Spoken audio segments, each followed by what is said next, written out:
Chapter 5: The Market Incentive System, Financial Architecture of Intellectual Fraud.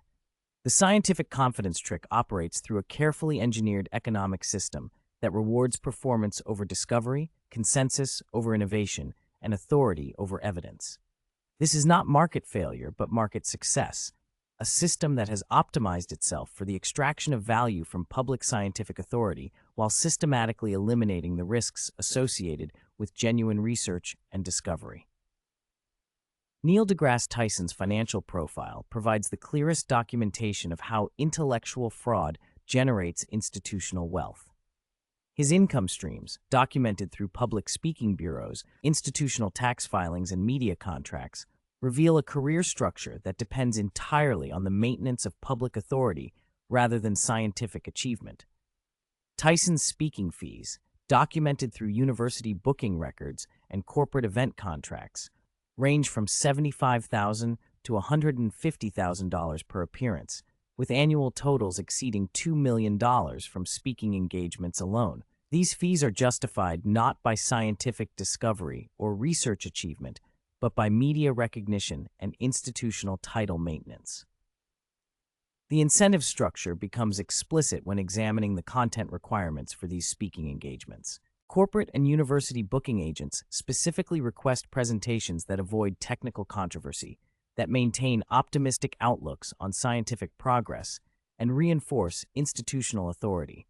Tyson's standard presentation topics, like cosmic perspective, science and society, and the universe and our place in it, are designed to inspire rather than inform, creating feel-good experiences that justify premium pricing while avoiding any content that might generate controversy or challenge established paradigms.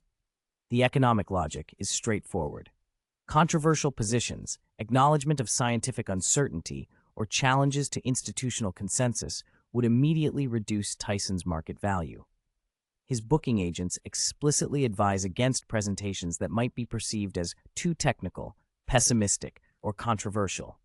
The result is a financial system that rewards intellectual conformity while punishing genuine scientific risk of failure and being wrong.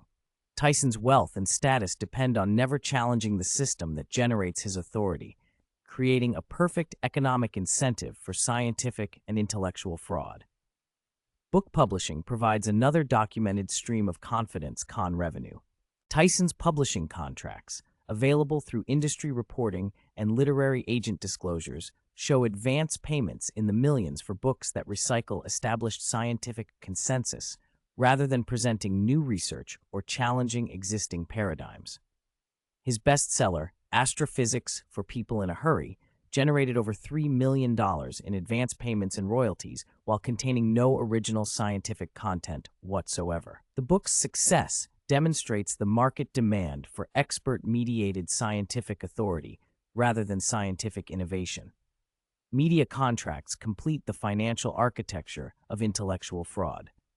Tyson's television and podcast agreements, documented through entertainment industry reporting, provide annual income in the seven figures for content that positions him as the authoritative interpreter of scientific truth.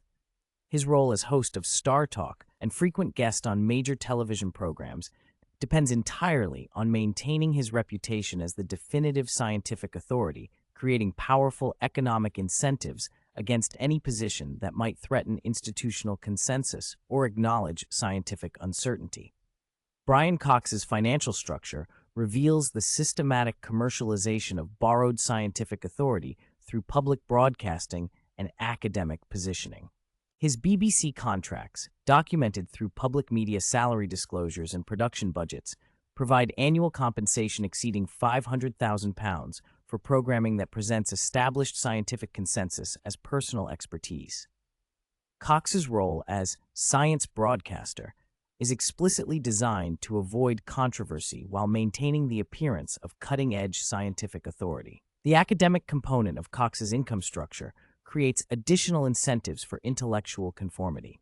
His professorship at the University of Manchester and various advisory positions depend on maintaining institutional respectability and avoiding positions that might embarrass university administrators or funding agencies. When Cox was considered for elevation to more prestigious academic positions, the selection criteria explicitly emphasized public engagement and institutional representation rather than research achievement or scientific innovation. The message is clear. Academic advancement rewards the performance of expertise rather than its substance. Cox's publishing and speaking revenues follow the same pattern as Tyson's, with book advances and appearance fees that depend entirely on maintaining his reputation as the authoritative voice of British physics. His publishers explicitly market him as the face of science, rather than highlighting specific research achievements or scientific contributions.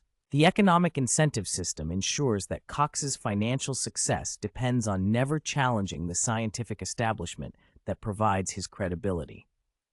International speaking engagements provide additional revenue streams that reinforce the incentive for intellectual conformity. Cox's appearances at scientific conferences, corporate events, and educational institutions command fees in the tens of thousands of pounds, with booking requirements that explicitly avoid controversial scientific topics or challenges to established paradigms. Event organizers specifically request presentations that will inspire, rather than provoke, and maintain positive outlooks on scientific progress and avoid technical complexity that might generate difficult questions. Michio Kaku represents the most explicit commercialization of speculative scientific authority, with income streams that depend entirely on maintaining public fascination with theoretical possibilities rather than empirical realities.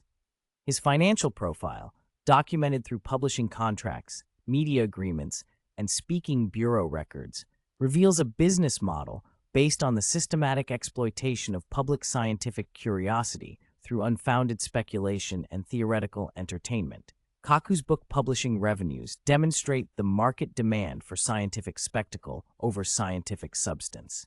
His publishing contracts, reported through industry sources, show advance payments exceeding $1 million per book for works that present theoretical speculation as established science.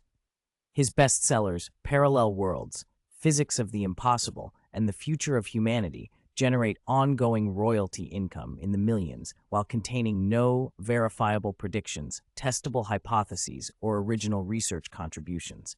The commercial success of these works proves that the market rewards entertaining speculation over rigorous analysis. Television and media contracts provide the largest component of Kaku's income structure. His appearances on History Channel, Discovery Channel, and Science Channel command per-episode fees in the six figures, with annual media income exceeding $5 million.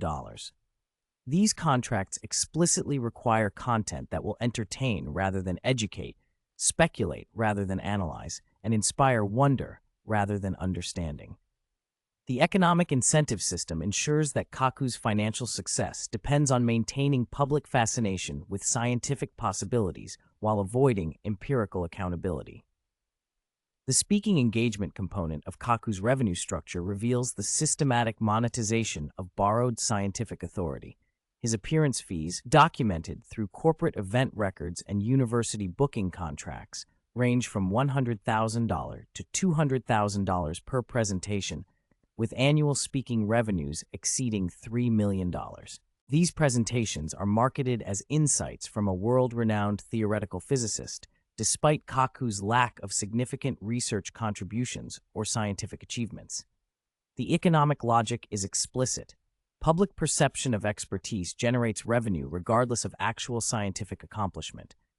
Corporate consulting provides additional revenue streams that demonstrate the broader economic ecosystem supporting scientific confidence artists. Kaku's consulting contracts with technology companies, entertainment corporations, and investment firms pay premium rates for the appearance of scientific validation rather than actual technical expertise.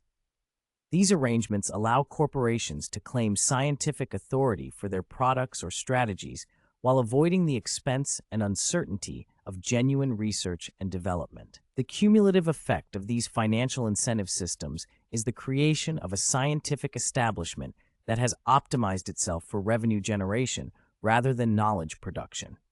The individuals who achieve the greatest financial success and public recognition are those who most effectively perform scientific authority while avoiding the risks associated with genuine discovery or paradigm challenge. The result is a scientific culture that systematically rewards intellectual fraud while punishing authentic innovation, creating powerful economic barriers to scientific progress and public understanding.